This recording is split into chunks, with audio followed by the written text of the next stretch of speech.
जय श्री राम भक्तों। आज तक आप सबने ये तो जाना होगा कि पितृपक्ष में पिंडदान किया जाता है, अपने पूर्वजों के लिए दान दक्षिणा दी जाती है। लेकिन आज मैं आपको बताऊंगी कि पितृपक्ष में सबसे ज़्यादा ऐसा क्या करना चाहिए जिससे आपके घर में शांति रहे, आपको पितृदोष से छुटकारा मिल जाए और आपको पितृपक्ष में ऐसी क्या सावधानियां रखनी चाहिए जिससे कि आपका जीवन खुशियों से भर जाए। सबसे पहले तो मैं आज आपसे चर्चा करूंगी कि पितृपक्ष होता क्या है, क्यों साल में एक बार आता है, इसके पीछे क्या कहानी है। तो चलिए जानते हैं पितृपक्ष के पीछे क्या कहानी है। हमेशा ये कहा जाता है कि पितृपक्ष में भागवत गीता का अध्ययन करना चाहिए, भागवत गीता का पाठ करना चाहिए। इससे पितरों को शांति मिलती है, घर में सुख और समृद्धि आती है। इसके पीछे का कारण भी आज मैं आपको बताऊंगी कि भागवत गीता का पाठ क्यों करना चाहिए और एक ऐसा सरल उपाय जिसको अगर आप करते हैं तो आपको आपके जीवन में कभी भी पितृदोष नहीं लगेगा। सबसे पहले बात करेंगे कि पितृपक्ष होता क्या है और ये कब से शुरू हुआ। महाभारत काल में कर्ण को आप सभी जानते हैं। कर्ण पांडव का श्रेष्ठ पुत्र, जिसे माता कुंती ने अविवाहित समय में भगवान सूर्य देव के आशीर्वाद से प्राप्त किया और उन्हें गंगा जी में छोड़ दिया। जिसके बाद वो एक दासी को प्राप्त हुए, वो दास पुत्र कहलाए। उन्होंने अपने जीवन में बड़ा परिश्रम किया, धन को अर्जित किया और वो दानवीर कर्ण के नाम से प्रसिद्ध हुए। उन्होंने दान किया, दान में हमेशा धन दौलत ऐश्वर्य की जितनी भी वस्तुएं थी उन्होंने वो दान की, कभी मांगने वाले को खाली नहीं भेजा। लेकिन जब महाभारत के युद्ध में कर्ण का वध हो गया, कर्ण की मृत्यु हो गई, तो जब वो स्वर्गलोक पहुँचे तो उन्हें खाने के लिए सिर्फ और सिर्फ हीरे जवाहरात और सोना ही मिला।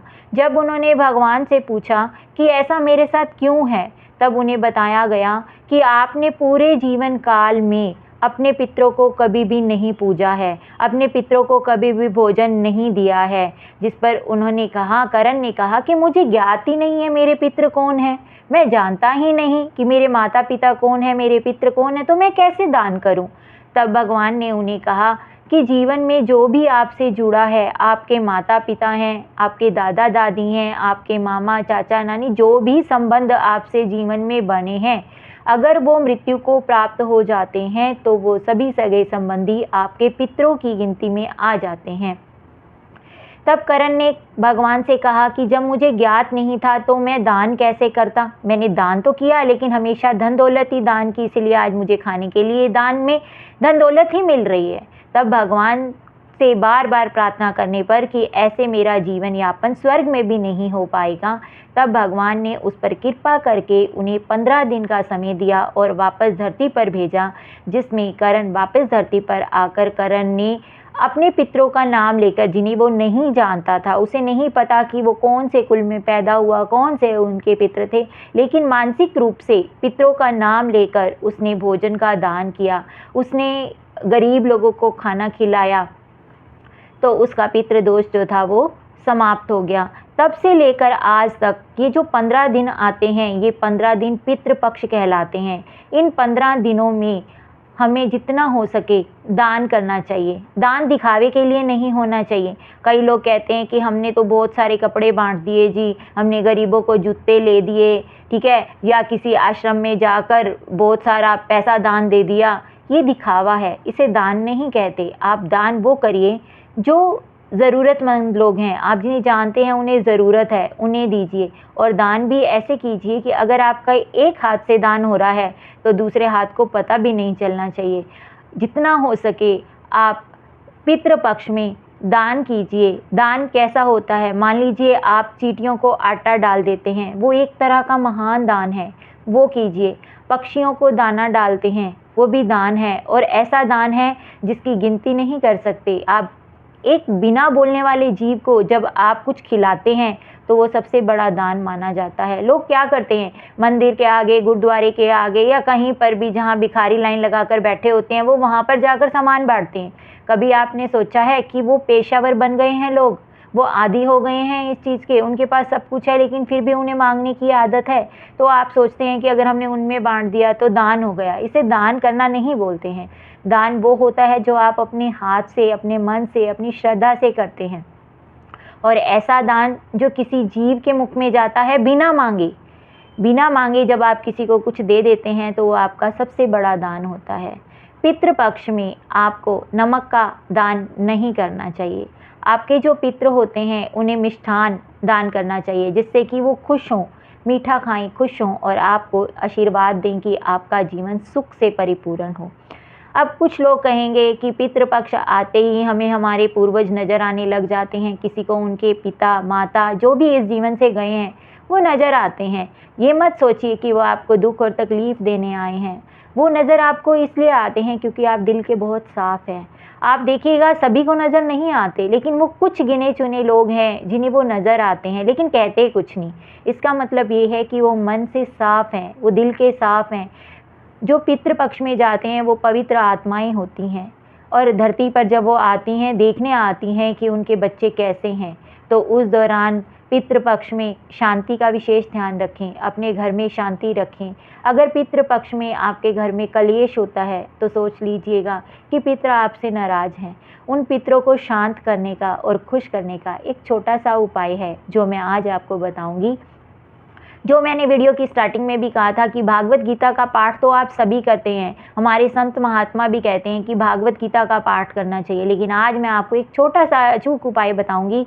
इस अचूक उपाय को अगर आप पूरा कर लेते हैं तो मैं दावा करती हूँ खुद से, ठीक है, अपनी भक्ति के आधार पर, अपने बाबा की कृपा से ये दावा करती हूँ कि जो इंसान इस काम को करता है उसे पितृपक्ष पर कभी भी पितृ आकर दुखी नहीं करते हैं।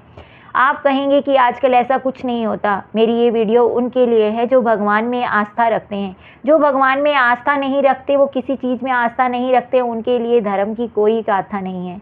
उनके लिए सब चीज़ सिर्फ वाद विवाद का कारण रहती है। लेकिन जो पितृपक्ष को मानते हैं उनके लिए ये उपाय है। अगर वो ये छोटा सा कर्म करते हैं तो यकीन मानिए उनका जीवन संवल जाता है। आपको कुछ भी नहीं करना। आपके घर में हनुमान चालीसा उपलब्ध है। आप पितृपक्ष में कोई भी दिन देख लीजिए। वैसे तो भगवान का पाठ करने का कोई दिन, कोई समय नहीं होता। जिस समय भगवान की कृपा होती है आप तभी वो पाठ कर सकते हैं। लेकिन ये एक विशेष पाठ है जो आप पितृपक्ष में कर सकते हैं। आपको क्या करना है, सुबह या तो बहुत जल्दी उठकर 4 बजे, 5 बजे, 6 बजे, अगर आप इस समय पर नहीं उठ सकते तो आपको दिन के समय 11 बजे, 12 बजे, 1 बजे, 2 बजे, जब भी आपको सुविधा लगे, शाम के समय, रात के 12 बजे, रात के 1 बजे। अब आप कहेंगे कि आप तो सारा ही टाइम बता रहे हैं। दिन के 24 घंटों में से जब भी आपको उचित समय लगे, जिसमें आपको कुछ समय ऐसा मिल जाए जिसमें आपको कोई भी डिस्टर्ब ना करे, कोई भी पाठ करते हुए आपके साथ बोले नहीं, अगर आप ऐसा समय निकाल लेते हैं तो कम से कम 11 दिन, ठीक है। अगर अब पितृपक्ष जैसे बीत चुके हैं, कुछ लोग मेरी वीडियो आज देख रहे होंगे, तो 3 दिन, 5 दिन, 7 दिन, 1 दिन, जितने भी आपको सुविधा से सही लगें उतने दिन आप हनुमान चालीसे का पाठ करें। और पाठ करने का एक विशेष तरीका है जो मैं आपको बता रही हूँ। लाल आसन पर भगवान हनुमान जी की प्रतिमा को स्थापित कर कर एक तांबे के लोटे में जल लेकर उसमें लौंग डालकर, थोड़ा सा मीठा डालकर भगवान जी के दाहिनी तरफ रख दीजिए। अपने हाथ में लाल रंग का फूल लेकर संकल्प कीजिए कि मैं 3 दिन, 5 दिन, 7 दिन, जितने भी दिन आपको लगें, आप उतने दिन एक ही स्थान पर बैठकर हनुमान चालीसे का पाठ करेंगे। और आप पाठ पुस्तक से करेंगे। आप ये कहें कि मुझे याद है, मैं रोज़ पढ़ता हूँ या रोज़ पढ़ती हूँ, तो नहीं, आप अपनी पुस्तक से करेंगे, क्योंकि कई बार कुछ छोटी सी त्रुटि हो जाती है जिससे हमारी पूजा सफल नहीं होती है। तो आप पुस्तक से करेंगे। अपने हाथ में लाल रंग का फूल लेकर आप पाठ शुरू करने से पहले गणेश जी का नाम लेकर और भगवान राम जी की 108 बार नाम का जाप कर कर आप संकल्प लेंगे कि मैं इतने दिन, इतनी बार हनुमान चालीसे का पाठ करूँगा या करूँगी। जब आप ऐसा करते हैं, आपने मान लीजिए 3 दिन संकल्प लिया, 7 दिन संकल्प लिया या 11 दिन, जो भी आपकी श्रद्धा है, जब आपका ये संकल्प पूरा हो जाए, आप उसी ही समय पर प्रतिदिन बैठिएगा। अपनी पाठ को बहुत अच्छे से पढ़िएगा। हो सके तो रोज़ भगवान हनुमान जी के चरणों में लाल रंग का गुलाब का फूल चढ़ाइएगा। जब आपके संकल्प पूरा हो जाए, दिन आखिरी हो और आप पाठ कर लेते हैं, तब आप भगवान जी को अपनी श्रद्धा के अनुसार मीठे का भोग लगाइए और कोशिश कीजिए वो मीठा आप अपनी श्रद्धा से अपने हाथों से अपने घर पे बनाइए। अगर आप नहीं बना सकते, अपनी पत्नी से, अपनी माता से, उनसे बनवाइए और भगवान जी को पूरी श्रद्धा के साथ भोग लगाइए। हनुमान चालीसे का पाठ करने से पहले राम नाम का जाप कीजिए। अगर आप 108 बार राम नाम की माला नहीं जप सकते हैं तो 11 बार राम जी का नाम लीजिए। और उसके बाद आप जब हनुमान चालीसा पूर्ण हो जाता है, उसके बाद आप राम नाम का 5 मिनट के लिए, 1 मिनट के लिए, जितनी आपको सुविधा हो, राम नाम का जाप कीजिए। इस तरह से जब आप अपने संकल्प को पूरा करेंगे तो मैं दावा करती हूँ कि भगवान हनुमान जी की वो असीम कृपा होगी आप पर कि जिंदगी भर कोई भी पितृ दोष आपके पास नहीं आ पाएगा। आपके घर से पितृ दोष बहुत जल्दी खत्म हो जाएगा और भगवान हनुमान जी की असीम कृपा आप पर बरसने लग जाएगी। आप एक बार ऐसा कर देखिए और देखिए आपके जीवन में क्या परिवर्तन आएगा। अगर आप ऐसा करते हैं और आपको अपने जीवन में कोई परिवर्तन मिलता है तो मेरे चैनल को लाइक, शेयर, सब्सक्राइब ज़रूर कीजिएगा। और साथ ही साथ मैं आपको बता दूं कि कुछ दिनों के अंदर, 2-3 दिन के अंदर, मैं आपके लिए हनुमान जी के जीवन से जुड़े रहस्यों की एक वीडियो लेकर आ रही हूँ, जिसमें मैं आपको बताऊंगी कि कितने सालों पूर्व हनुमान जी का जन्म हुआ। हनुमान जी जो कपीश्वर के नाम से जाने जाते हैं, उन्हें कपीश्वर क्यों कहा जाता है? क्या कपि नाम की कोई जाति हुई थी? क्या हनुमान जी वानर जाति के हैं? आपके मन में बहुत सारे ऐसे प्रश्न होंगे। अगर आप सोचें कि हनुमान जी को हम भगवान मानते हैं, क्या हनुमान जी वानर हैं? हमें कैसे पता चलता है कि वो वानर हैं? उनकी कौन सी जाति है? तो मेरी जो आने वाली वीडियो है उसमें मैं आपको बताऊंगी हनुमान जी के जीवन से जुड़े हुए ऐसे रहस्य जो आज तक आप नहीं जानते। आप जानते हैं कि आज से 1612 वर्ष पूर्व एक कपि नाम की जाति हुआ करती थी, जिसमें भगवान हनुमान जी का जन्म हुआ। उस जाति की क्या विशेषताएं थी? क्यों हनुमान जी को वानर कहा जाता है? ऐसा क्या है कि हनुमान जी को हम बाल ब्रह्मचारी कहते हैं, ठीक है, सन्यासी बाबा कहते हैं, जबकि उन्होंने सूर्य देव की पुत्री से विवाह किया, फिर भी हम उन्हें सन्यासी और ब्रह्मचारी क्यों कहते हैं? इसके पीछे क्या कहानी है? तो हनुमान जी के जीवन से जुड़े हुए कुछ ऐसे रहस्य जो आप नहीं जानते, ऐसे रहस्यों को मैं लेकर आऊँगी आपके सामने। अगर आपको रहस्य जानना चाहते हैं तो मेरे वीडियो को लाइक, शेयर, सब्सक्राइब ज़रूर कीजिएगा। मैं कोई ज्ञाता नहीं हूँ, मैं कोई भी साधु सन्यासी नहीं हूँ, मैं भी आपकी तरह ग्रस्त जीवन में रहने वाली एक लड़की हूँ। लेकिन इन दिनों बाबा की कृपा हुई है मुझ पे और बाबा के आशीर्वाद से मैं ये वीडियो बना रही हूँ। अगर आपको अच्छी लगे तो लाइक, शेयर, सब्सक्राइब ज़रूर कीजिएगा और एक बार कमेंट बॉक्स में जय श्री राम ज़रूर लिखिएगा। जय श्री राम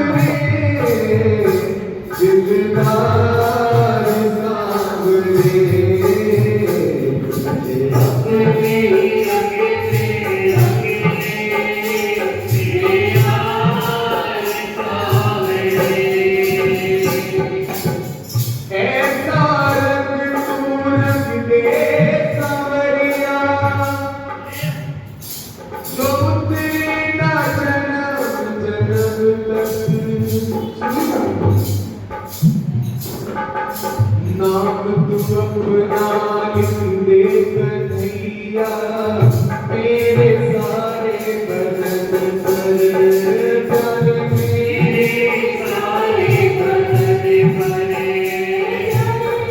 मेरे सारे बदन पर, मुझे अपना बना कर देखो, मुझे अपना बना कर देखो,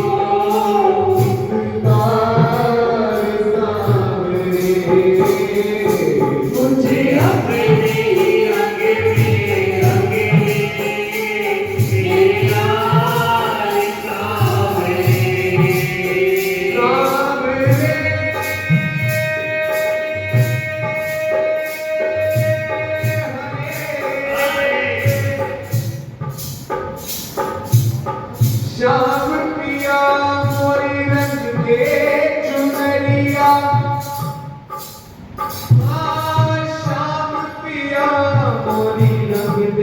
चुनरिया और बिना रंगाए मैं घर नहीं जाऊंगी बीत जाए चाहे सारी उमरिया बीत जाए चाहे सारी उमरिया बीत जाए चाहे सारी उमरिया अरे हरि नाम में तो पीली